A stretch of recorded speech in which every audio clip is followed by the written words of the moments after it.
I have an aura ring. Do you know what that is? I promise I'm not giving you the finger. It is this little thing that is on my finger. It's basically a sophisticated health tracker. It tracks my sleep, it tracks my steps, it tracks my exercise, my resting heart rate, you name it, it tracks it. What else does it track? Stress and resilience. Resilience is a pretty new feature on the ring, and the contributors to the resilience pattern is your nighttime recovery, what that looks like, your daytime recovery, and also what your daytime stress load looks like. I love to track the data that's being measured. I don't use it as a reason as to why I feel a certain way, but it does give me some really good information and a hint as to why I might be feeling the way that I'm feeling. It tracks stress, but it also recognises that stress can be good and stress can be bad. Prolonged periods of stress are not great for you, but if you think about going to the gym or doing a bit of cardio workout, that puts your body under stress.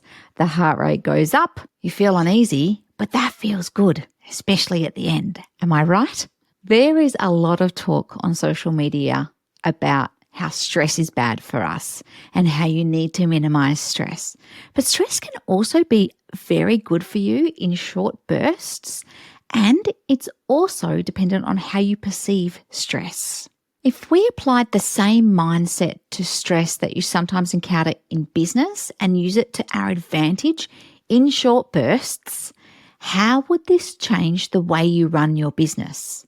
How can we use stress to our advantage in our business? This is the question that has been playing on my mind.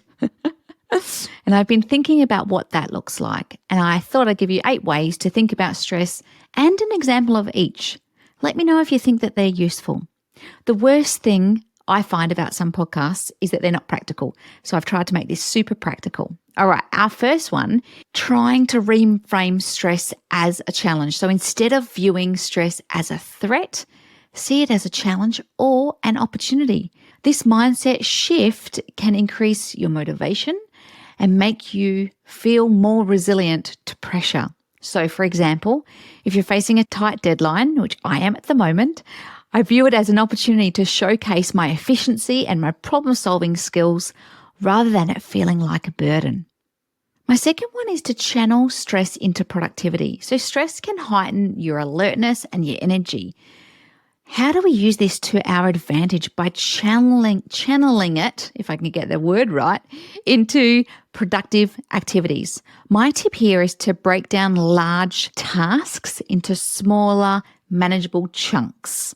The adrenaline from stress can help you tackle these tasks way more efficiently.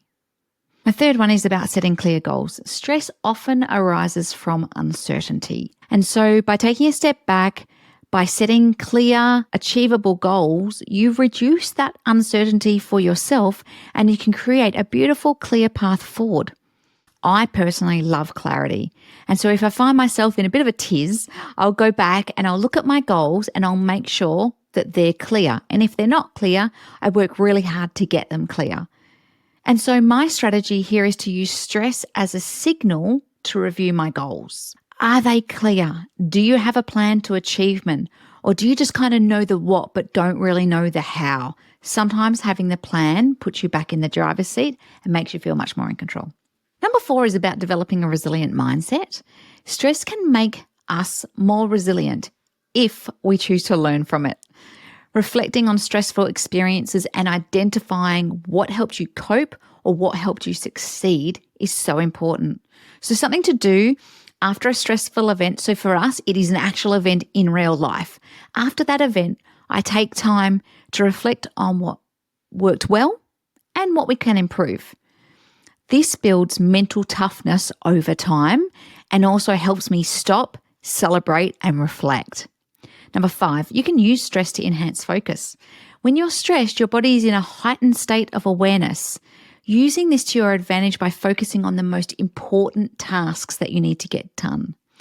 The technique that I use here is to practice mindfulness or deep breathing exercises just to help me harness and direct my stress-induced energy toward focused work.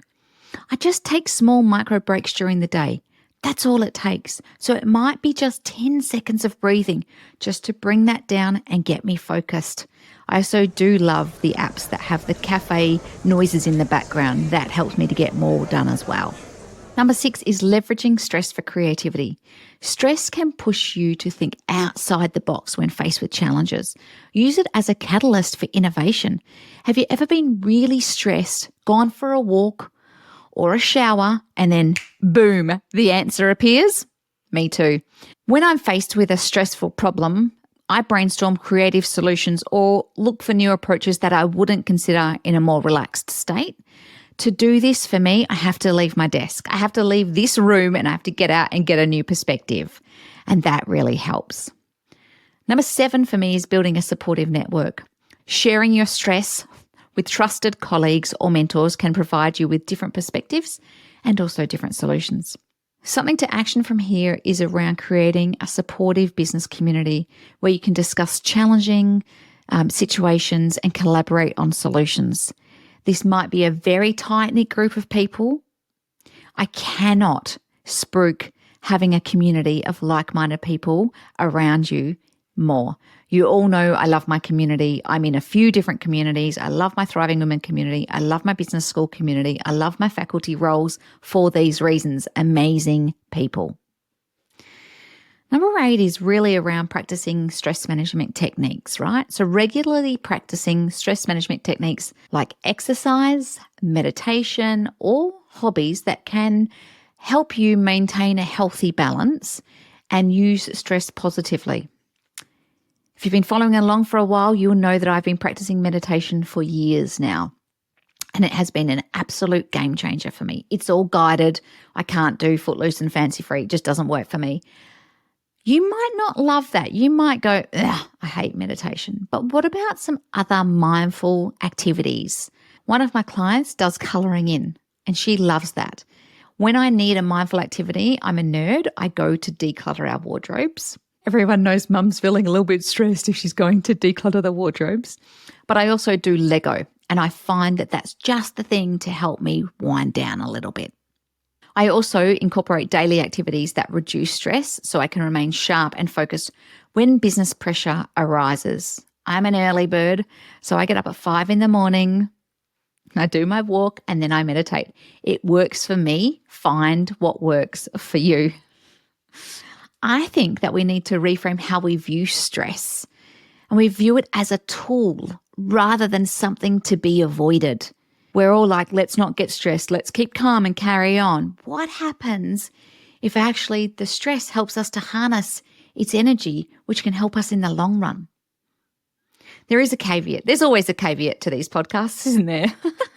A gentle reminder that our bodies and our minds cannot sit in stress for long periods of time. So we need to manage it well. We need to use it when it comes and also make sure that we're getting downtime as well. This has been hard for me to learn. And it's also hard when we're juggling all the things. And a couple of weeks ago, I recorded an episode on the mental load. Go check that one out.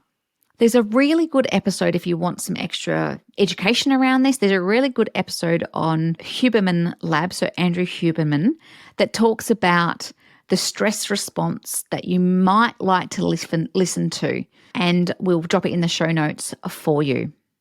So stress ain't the enemy. It's how we manage it, how we leverage it, and how we use it to our advantage. What are you going to do next? Are you going to leverage it, or are you going to let it leverage you?